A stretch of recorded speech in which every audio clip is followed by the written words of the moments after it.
आप बाहर खा नहीं सकते, आप बाहर बहुत ज़्यादा ट्रैवल नहीं कर सकते। यहाँ पर हाउस रेंट 2 कैटेगरी में डिवाइड होता है, cold rent and warm rent. आपकी सैलरी का 4.5% हेल्थ इंश्योरेंस में चला जाता है। रेडियो एंड टीवी टैक्स यहाँ पर मैंडेटरी है, हर किसी को देना पड़ता है। हे गाइस, नमस्ते, welcome to my channel. I am Khushi. जब लोगों को आप बताते हो कि आप बाहर रहते हैं तो अक्सर लोग आपसे पूछते हैं कि बाहर रहने का खर्चा कितना है, महीने का कितना खर्चा है, अगर आप कपल है तो कितना खर्चा है, सिंगल है तो कितना खर्चा है, अगर आपके बच्चे हैं तो कितना खर्चा है। तो आज की वीडियो में मैं आपको बताऊंगी कि जर्मनी में रहने का मंथली एक्सपेंस एक कपल के लिए कितना पड़ता है। तो बिना किसी देरी के चलिए शुरू करते हैं। जब हम मंथली एक्सपेंस की बात करते हैं तो हमारी सैलरी या हमारी अर्निंग का जो सबसे ज़्यादा बड़ा पोर्शन है वो जाता है हाउस रेंट में। तो म्यूनिक और हैम्बुर्ग यहाँ पर जो हाउसिंग है वो रिलेटिवली महंगी है, और बर्लिन, स्टुटगार्ट, फ्रैंकफर्ट यहाँ पर हाउसिंग रिलेटिवली सस्ती है। तो कपल के लिए आई वुड से 1100 से लेकर 1500 तक का रेंट जाता है मंथली।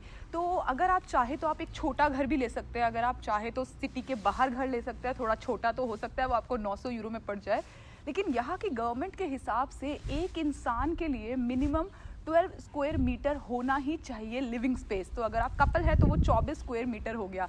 लेकिन आप हो सकता है चाहे फ्यूचर में कि इंडिया से आप किसी को इनवाइट करना चाहे, तो अगर आप एक को इनवाइट करते हैं तो 12 स्क्वायर मीटर उनका, 2 को इनवाइट करते हैं तो 24 स्क्वायर मीटर। तो आपके घर का जो एरिया है वो लोगों के हिसाब से प्रॉपर होना चाहिए, तभी आप इंडिया में किसी को इनवाइट भेज सकते हैं। क्योंकि यहाँ की गवर्नमेंट का मानना है कि एक हैप्पी लाइफ जीने के लिए एक इंसान को मिनिमम 12 स्क्वायर मीटर का लिविंग स्पेस चाहिए ही चाहिए। तो मैंने जो आपको रेंट बताया है 1100 से लेकर 1400, इसमें आपको 60 स्क्वायर मीटर से लेकर 90 स्क्वायर मीटर तक का घर आसानी से मिल सकता है। अगर आप सिटी सेंटर के पास घर लेते हैं तो हो सकता है वो आपको थोड़ा महंगा पड़े, और अगर आप शहर के बाहर लेते हैं तो वो आपको थोड़ा सस्ता पड़ सकता है। तो अगर आप 1400 को रेंट सेंटर में दे रहे हैं तो हो सकता है वो आप 1 बेडरूम फ्लैट का दें, लेकिन सिटी के बाहर आपको 1400 में 2 बेडरूम घर आसानी से मिल सकता है। एक रिसर्च के हिसाब से म्यूनिक में लोग 30% ऑफ देयर अर्निंग घर पे खर्च करते हैं, क्योंकि मैंने आपको बताया यहाँ पर घर थोड़े महंगे हैं और लोग थोड़ा सा कंफर्टेबल लाइफ जीना चाहते हैं। तो वो थोड़े नॉर्मल साइज के घर में रहना चाहते हैं, बहुत छोटे भी नहीं और बहुत बड़े भी नहीं, क्योंकि वो बहुत ज़्यादा एक्सपेंसिव हो जाएंगे। यहाँ पर हाउस रेंट 2 कैटेगरी में डिवाइड होता है, cold rent and warm rent. तो कोल्ड रेंट यानी कि जो हाउस रेंट है, और वार्म रेंट जो हीटिंग और वाटर का जो रेंट होता है उसको कहते हैं वार्म रेंट। तो जब भी आप कभी घर ले रेंट पर तो अपने लैंडलॉर्ड से ये बात जरूर पूछे कि जो उन्होंने रेंट का अमाउंट बताया है क्या उसमें वार्म रेंट इंक्लूड है, और अगर नहीं इंक्लूड है तो उसकी कॉस्ट क्या है। तो वार्म रेंट की कॉस्ट जनरली डिपेंड करती है आपके घर का साइज क्या है, कितने स्क्वायर मीटर में आपका घर है, उस पर भी वार्म रेंट की कॉस्ट डिपेंड करती है। तो आई वुड से 2 लोगों के लिए जो वार्म रेंट है वो मंथली 200 से लेकर 250 यूरो तक का बैठ जाता है। तो वार्म रेंट आपको अगेन हाउस रेंट की तरह एवरी मंथ देना होता है, तो ईयर एंड में जाके वो कैलकुलेशन होता है। तो अगर आपने कंजम्पशन ज्यादा की है तो वो कैलकुलेशन करके आपको बाकी का बिल भेज देंगे, और अगर आपकी कंजम्पशन कम हुई है, यानी कि आपने पानी कम खर्च किया है या फिर आपने हीटिंग कम यूज की है, तो वो ईयर एंड में आपका वो पैसा रिटर्न कर देंगे। वार्म रेंट के बाद जो आपका सबसे मेजर खर्चा होता है मंथली एक्सपेंस में वो होता है यूटिलिटी। यूटिलिटी के अंदर आता है इलेक्ट्रिसिटी बिल, वाईफाई और मोबाइल फोन का बिल। तो इलेक्ट्रिसिटी यहाँ पर आप अपनी पसंद की चुन सकते हैं, जैसे आप इंडिया में अपनी पसंद के मोबाइल सर्विस प्रोवाइडर चुनते हैं, ऐसे यहाँ पर आप अपनी पसंद के इलेक्ट्रिसिटी सर्विस प्रोवाइडर चुन सकते हैं। जब आप एक नए कस्टमर होती हैं तो बहुत सारी इलेक्ट्रिसिटी की कंपनियां आपको अलग अलग ऑफर देती है, बहुत सारे डिस्काउंट देती है, लेकिन वो 1 साल बाद वो नॉर्मल कॉस्ट पर ही आ जाता है। एक कपल के लिए जो इलेक्ट्रिसिटी का खर्चा है अगेन वो डिपेंड करते हैं कि आपका घर कितना बड़ा है, कितने स्क्वायर मीटर में है,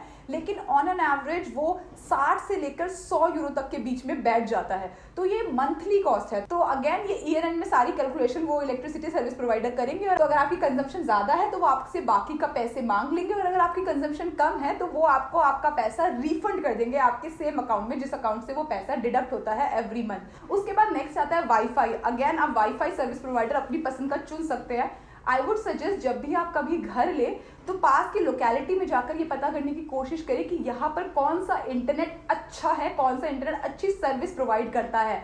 ऑन एन एवरेज इंटरनेट का यहाँ पर जो खर्चा है वो 30 to 45 यूरोस पर मंथ आता है। जब आप नए कस्टमर होते हैं तो वाईफाई की बहुत सारी कंपनीज आपको नए नए ऑफर और डिस्काउंट देती है, लेकिन वो डिस्काउंट सिर्फ 1 साल तक वैलिड होगा और नेक्स्ट ईयर आपका जो बिल है वो नॉर्मल हो जाएगा, जितना बाकी लोगों के लिए वो आपका हो जाएगा। इसके बाद होता है मोबाइल कनेक्शन। तो यहाँ पर मोबाइल का जो बिल है वो 10 to 12 यूरोस पर मंथ आता है, और अगर आप कपल हैं तो वो आप 2 से मल्टीप्लाई कर दे तो यानी कि 20 to 25 यूरोस पर मंथ आपका मोबाइल का खर्चा होता है। उसमें आप आपको काफी सारा इंटरनेट मिलता है, काफी सारी कॉल्स फ्री मिलती है, काफी सारे एसएमएस फ्री मिलते हैं। रेंट और यूटिलिटी के बाद जो नेक्स्ट खर्चा आता है वो आता है TV and radio tax. Radio and TV tax यहाँ पर मैंडेटरी है, हर किसी को देना पड़ता है।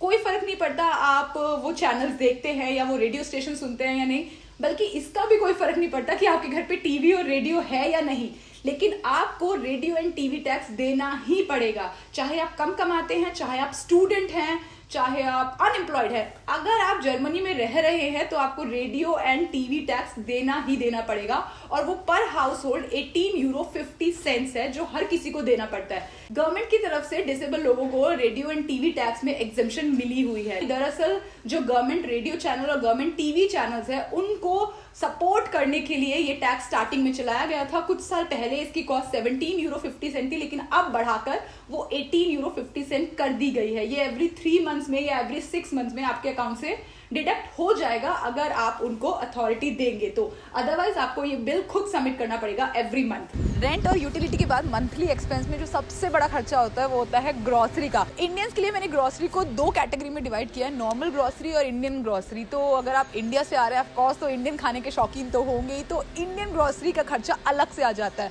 तो कपल के लिए जो यहाँ की ग्रोसरी स्टोर से जो खर्चा होता है मंथली वो होता है 200 यूरो का, और इंडियन स्टोर से आप लगभग 100 यूरोस की शॉपिंग कर लेते हैं, यानी कि आटा, दाल, चावल और वो धनिया, पुदीना और भिंडी, ये सब सब्जियां, ये सब इंडियन स्टोर में मिलती है। और यहाँ के स्टोर में जैसे आपको जो डेली रोज़मर्रा के लिए सामान चाहिए, जैसे दूध हो गया या फिर बटर, घी, ऑयल और नॉर्मल सब्जियां, वो सब यहाँ के स्टोर से मिलती है। तो ऑन एन एवरेज ग्रॉसरी पर एक कपल का मंथली खर्चा 300 यूरो का होता है। इसके बाद जो मंथली एक्सपेंस में सबसे बड़ा खर्चा आता है वो आता है ट्रैवल का। जनरली बर्लिन, स्टुटगार्ट, फ्रैंकफर्ट यहाँ पर ट्रैवल रिलेटिवली चीप है, लेकिन हैम्बुर्ग और म्यूनिक जैसे शहरों में ट्रैवल थोड़ा सा महंगा है। तो अगर आप डेली ट्रैवल करने वाले हैं सेंटर में, या आपका ऑफिस अगर सेंटर की तरफ है, तो आई वुड सजेस्ट कि आप एक मंथली पास बनवा लें, क्योंकि वो आपको चीप पड़ेगा। ये मेरा एक पर्सनल सजेशन है कि जब भी आप कभी सेंटर ट्रैवल करें या शहर में ट्रैवल करें तो कभी भी 1 वे की टिकट ना खरीदें, क्योंकि वो अमूमन बहुत ज़्यादा महंगी होती है। इसके बदले आप या तो डे टिकट खरीदें, क्योंकि वो ट्रेन, ट्रैम, बस हर जगह पर वैलिड होगी। अगर आप बहुत ज़्यादा ट्रैवल करते हैं सेंटर, तो आई वुड सजेस्ट कि आप एक मंथली पास बनवाएं। बर्लिन में 85 यूरो का एक मंथली पास बनता है, जो ऑलमोस्ट पूरा बर्लिन कवर कर लेता है। लेकिन म्यूनिक में अगर आप सेंटर में रहते हैं तो सेंटर की रिंग का जो पास है वो ऑलमोस्ट 65 यूरो पर मंथ का है। लेकिन अगर आप थोड़ा बाहर रहते हैं तो वो 65 से बढ़कर 120 यूरो तक हो जाता है। तो अगर आप 2 लोग हैं तो आपका वो खर्चा 200 यूरो तक जा सकता है। तो अकॉर्डिंग टू मी ट्रैवल पे आपका खर्चा डिपेंड करता है कि आप कितना ज़्यादा शहर में घूमने वाले हैं, डेली जाना है आपको, एवरी वीक जाना है, तो मिनिमम वो खर्चा 100 से 150 यूरोस तो बैठ ही जाएगा। लेकिन ये पूरा खर्चा आप बचा सकते हैं इन दिनों, क्योंकि अभी कोरोना के चलते रेस्ट्रिक्शन है, तो घूमना अलाउ नहीं है।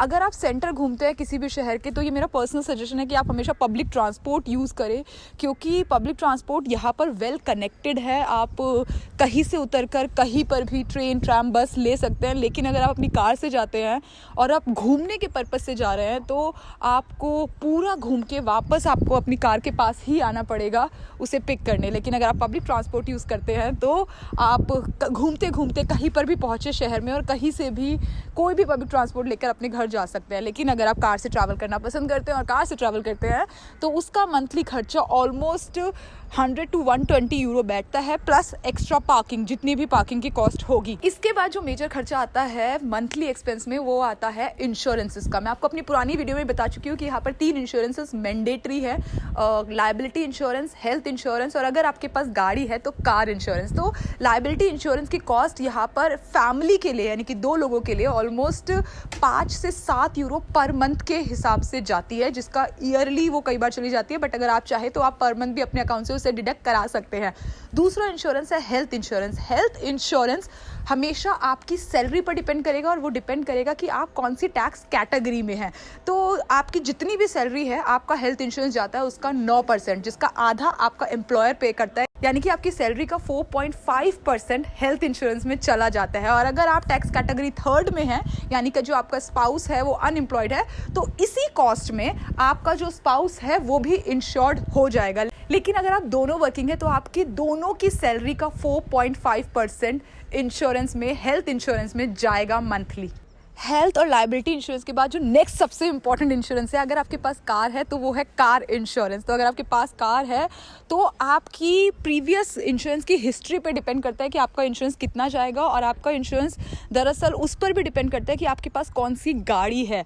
तो अगर आप नए हैं, पहली बार आपके पास ड्राइविंग लाइसेंस आया है जर्मनी का, और आपके पास एक नॉर्मल कार है जो काफ़ी पुरानी भी नहीं है, तो आपका insurance I would say 100 to 170 Euros per month आ सकता है। मंथली एक्सपेंस में जो मेजर खर्चा नेक्स्ट आता है वो आता है ईट आउट का। अगर आप बाहर खाने के शौकीन हैं तो एक बार अगर आप रेस्टोरेंट में खाने जाते हैं तो 25 से मिनिमम 30 यूरो तक का बिल 2 लोगों का आ जाता है, प्लस ड्रिंक एक्स्ट्रा। लेकिन आजकल आप काफ़ी पैसा सेव कर सकते हैं क्योंकि कोरोना की रेस्ट्रिक्शंस के चलते सारे रेस्टोरेंट बंद हैं, और जो खुले हैं उनमें सिर्फ और सिर्फ टेक अवे चालू है। तो टेक अवे के टाइम पे आप जो ड्रिंक का पैसा है वो सारा सेव कर लेंगे। तो इस लिहाज से देखा जाए तो मंथली एक्सपेंस काफ़ी कम हो जाता है कोरोना के रेस्ट्रिक्शंस में। आप बाहर खा नहीं सकते, आप बाहर बहुत ज़्यादा ट्रैवल नहीं कर सकते, तो ये सारा पैसा आप काफ़ी हद तक सेव कर सकते हैं। तो मंथली एक्सपेंसेस में last but not the least, ये मेरी पर्सनल कैटेगरी है, मिसलेनियस एक्सपेंसेस। ये वो खर्चे हैं जो बिन बुलाए कभी भी आ जाते हैं। तो मेरे हिसाब से एक कपल के लिए monthly 70 to 100 Euros per month miscellaneous expenses में रखना चाहिए, क्योंकि यहाँ पे लेबर कॉस्ट बहुत ज़्यादा है। तो कभी कभार ऐसे खर्चे आ जाते हैं जो आपको पता नहीं है बट अचानक से आ जाते हैं। फॉर एग्जाम्पल, आपका डिश वॉशर खराब हो गया, या आपकी वॉशिंग मशीन खराब हो गई, या फिर आपका जूसर खराब हो गया, कुछ भी चीज़ आपकी खराब हो गई, तो वो खर्चा उसमें काउंट होता है। अब आप सोचेंगे कि ये खर्चे हर महीने तो नहीं आते हैं कि आपकी कोई ना कोई मशीन आए दिन खराब हो ही जा रही है, लेकिन जब कोई भी मशीन खराब होती है या जब कभी भी कोई ऐसा खर्चा आता है जिसमें लेबर कॉस्ट इंक्लूड है, तो वो बेहद ज़्यादा है जर्मनी में। तो फॉर एग्जांपल, अगर आपका डिशवॉशर खराब हो गया तो वो आपको 400 से 600 यूरो तक का पड़ सकता है। तो अगर आप पर मंथ 70 या 100 यूरोस बचाएंगे तो 6 महीने का मिसलेनियस एक्सपेंसेस का खर्चा आपका एक बारी में निकल जाएगा। तो ये था कि मंथली क्या खर्चा रहता है जर्मनी में रहने के लिए, या कितना लिविंग एक्सपेंस है जर्मनी में। अगर आपके कोई सुझाव है, कोई क्वेश्चंस है, तो प्लीज कमेंट सेक्शन में आके जरूर बताइए। आपसे मिलते हैं अगले वीडियो में, तब तक खुश रहिए, मुस्कुराते रहिए, खुशियां फैलाते रहिए। चाओ।